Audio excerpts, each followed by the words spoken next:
Hello girls, I hope you're having a great day. I hope you're staying safe at home. So coming to the concluding part of photosynthesis, today we are going to discuss the importance of photosynthesis and the carbon cycle. Now, you know photosynthesis is the process by which green plants produce food. So you know the first importance of photosynthesis is it provides food to all animals including humans.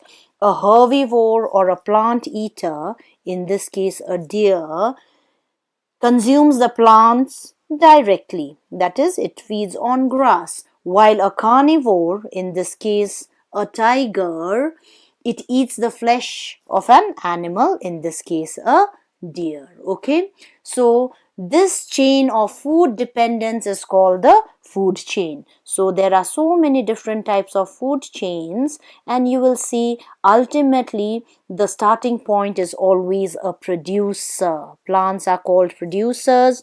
Why? Because they produce their own food, and then the food is consumed by the consumers, which depend directly or indirectly on plants for their living. Now next, you know, photosynthesis produces oxygen as a byproduct, and you know oxygen is required by all living organisms for respiration. So basically, when we come to think of it, you know that if there were no plants, there would be no life on earth. You may get a question, explain why.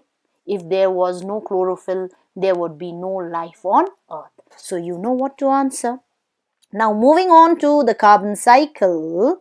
Okay, when we talk about the carbon cycle, we are talking about different chemical reactions taking place in which carbon as an element in carbon dioxide, carbon is one of the elements, you know, it is removed from the air, used by living organisms in their body processes, and then again it is finally returned back to the air.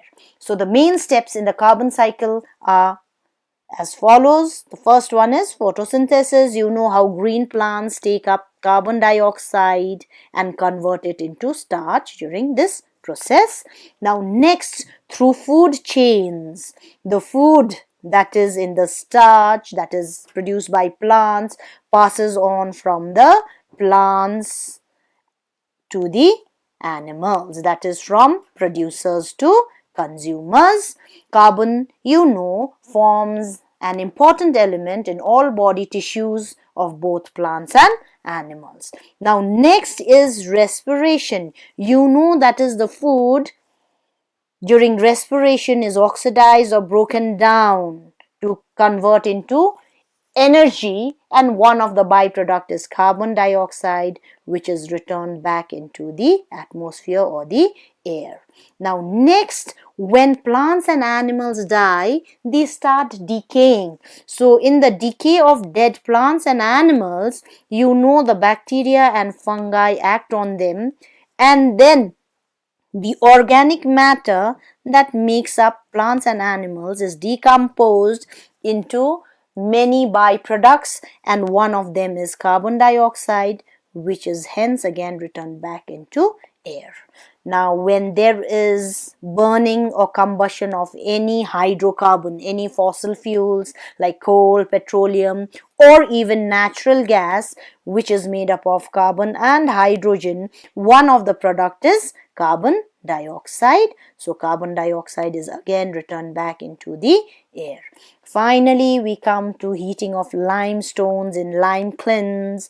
Now when the limestones are heated, one of the product is again carbon dioxide. So carbon dioxide is returned back into the air, forming the carbon cycle. So with this we come to the end of the photosynthesis chapter. Regarding your work, your assignments, we will catch again in the WhatsApp group. Have a nice day, girls. God bless.